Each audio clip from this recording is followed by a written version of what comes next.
Hello friends, आज हम इस English remedial workbook class 9th की वर्कशीट नंबर 5 को हल करते हैं।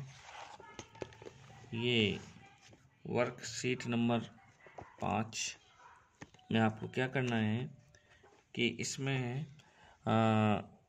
The learner understand situation outside the environment of the school. तो इसमें जो स्टूडेंट है उसको समझना है understand situation outside the environment of school. School के एनवायरनमेंट्स के अलावा भी चीज़ों को समझना है। तो इस तरीके से जैसे ये Ankita read about A scheme in A newspaper, she wrote the information on the school notice board. तो ये जो अंकिता है इसने ये एक स्कीम के बारे में पढ़ती है न्यूज़पेपर में, अखबार में, और she wrote the information on the school notice board, और वह इस चीज़ को स्कूल नोटिस बोर्ड के ऊपर लिखती है। स्कूल नोटिस बोर्ड पर इसके लिए तैयार करती है, लिखने के लिए। तो ये स्कीम है national schemes of incentive for girls for secondary education. तो ये स्कीम का नाम है कि जो सेकेंडरी एजुकेशन की जो माध्यमिक शिक्षा की जो लड़कियां हैं उनके लिए एक राष्ट्रीय योजना, उनके लाभ के लिए एक राष्ट्रीय योजना है। इसका नाम है national scheme of incentive for girls for secondary education. तो ये स्कीम के बारे में हम पढ़ते हैं डिटेल में। To promote enrolment of girls child in the age group of 14 to 18 years at secondary school. तो इसका मतलब है कि ये स्कीम जो बच्चियां हैं उनका नामांकन इन सेकेंडरी स्कूल्स में, माध्यमिक विद्यालयों में नामांकन बढ़ाने हेतु ये स्कीम चलाई है। और इसमें एज ग्रुप 14 to 18 यानी 14 से 18 रखा है। तो ये इस स्कूल के अंदर है। तो ये stage specially those who have passed class 8th and to encourage the girls for secondary education। तो ये विशेषता specially those who have passed class 8th, तो ये उनके लिए है विशेष रूप से जिन्होंने कक्षा 8 पास कर ली है। And to encourage the girls for secondary education, और जो क्लास 8th को पास करने के बाद उनको प्रोत्साहित किया जाता है। एनकरेज यानी प्रोत्साहित करना।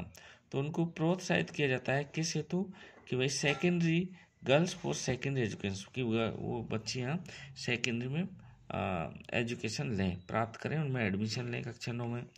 द सेंट्रली स्पॉन्सर्ड स्कीम, ये केंद्र प्रायोजित स्कीम है, ये केंद्र प्रायोजित योजना है।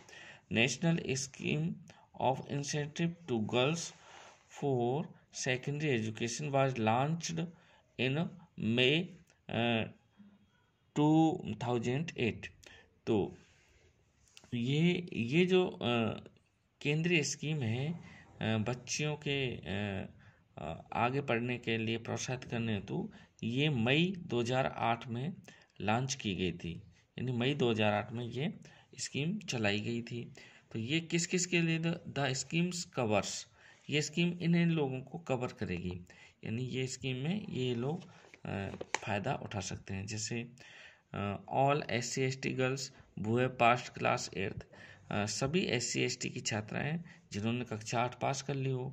एंड और girls who have passed class 8th examination from Kasturba Gandhi बालिका, और वो बच्चियां भी जिन्होंने अपनी क्लास 8th कस्तूरबा गांधी बालिका विद्यालयों से पास की है, वो भी इसमें इंक्लूड है, वो भी इसमें शामिल होंगी।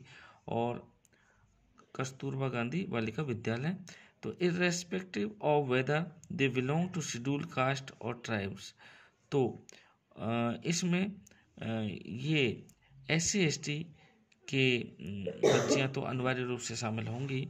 And enrol for class 9th in state और यूनियन टेरिटरी गवर्नमेंट, और वो बच्चियां क्लास 9th में एनरोल्ड होनी चाहिए, नामांकित होनी चाहिए किसी राज्य या संघ शासित प्रदेश के विद्यालय में।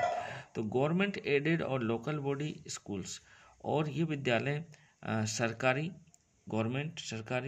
और गवर्नमेंट एडेड, ऐसी विद्यालय जिनमें सरकार पैसा लगाती हो कुछ हिस्सा, और लोकल बॉडी और प्राइवेट स्कूल्स ये भी शामिल होंगी। Girls should be below 16 years of age on 31 March. तो इसके लिए एक कंडीशन है कि वो बच्चियां शुड बी बिलो 16 years, 16 वर्ष से कम की, 16 वर्ष से नीचे की होनी चाहिए, और वो उम्र उस वर्ष 31 मार्च को आकी जाएगी। तो ऑन ज्वाइनिंग क्लास 9th, जब वो क्लास 9th में ज्वाइन कर रहे होंगे। तो ये हमने इसके स्कीम्स के बारे में पढ़ा। अब इस स्कीम से रिलेटेड एक क्वेश्चन है जो हमको इस वर्कशीट में फिल करने हैं, पूरे करने हैं। तो जैसे चलो करते हैं। तो now read the information and answer the questions. अब हम इंफॉर्मेशन पढ़ते हैं और इनका आंसर देते हैं। जैसे क्वेश्चन नंबर 1 है, which age group is the main beneficiary of the scheme, कि भाई किस एज ग्रुप की छात्राएं इसमें मुख्य रूप से लाभान्वित होंगी, बेनिफिशियरी लाभान्वित होंगी ऑफ दिस स्कीम, इस स्कीम के अंदर। तो ये एज ग्रुप है, जैसे ए ऑप्शन में from 14 to 17 years, B option है 15 to 19 years, सी ऑप्शन है 14 to 18 years, और डी ऑप्शन है 14 to 16 years। जैसा कि हमने इसमें पढ़ा था कि इसमें जो बच्चियां हैं वो 16 वर्ष से नीचे या कम की होनी चाहिए। तो इसमें 16 वर्ष से नीचे या कम यह है 14 to 16।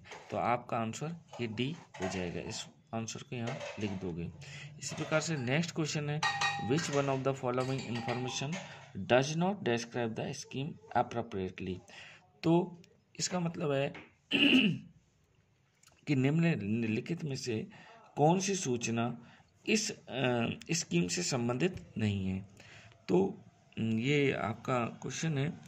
तो इसके ऑप्शन है, जैसे girls students should be below 16 years of age. हाँ बिल्कुल, इसमें गर्ल्स स्टूडेंट छात्रा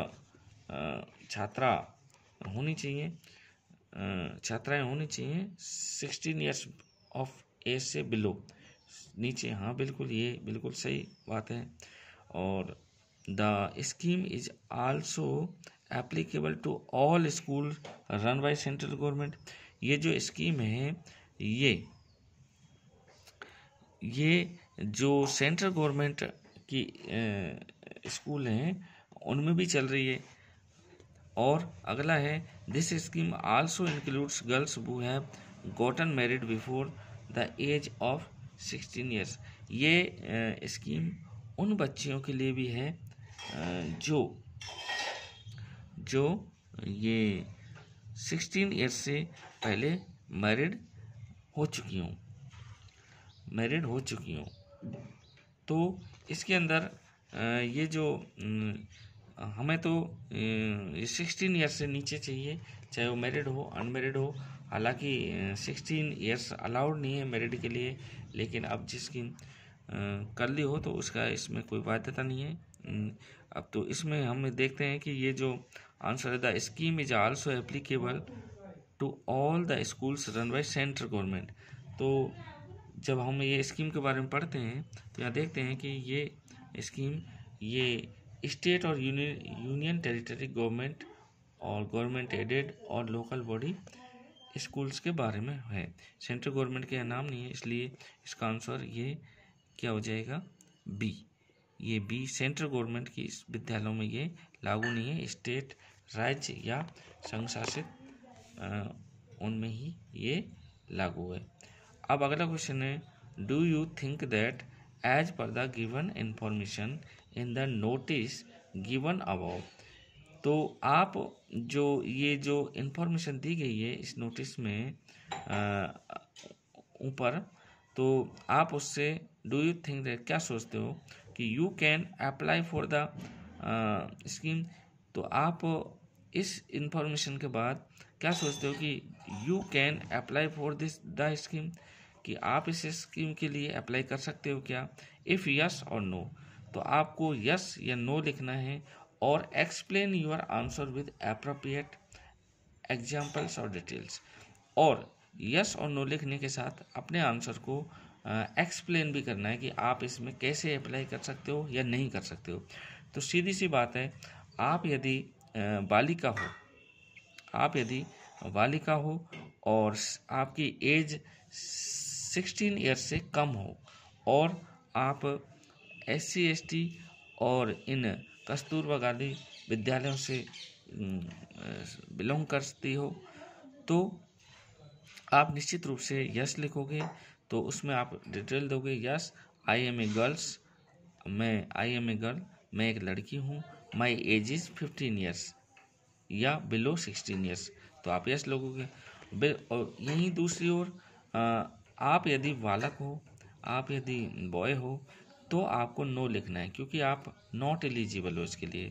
तो आप यहाँ डिटेल में लिखोगे, no I am a boy, मैं एक लड़का हूँ, I am not eligible for this scheme, और मैं इस स्कीम के लिए अयोग्य हूँ या योग्य नहीं हूँ।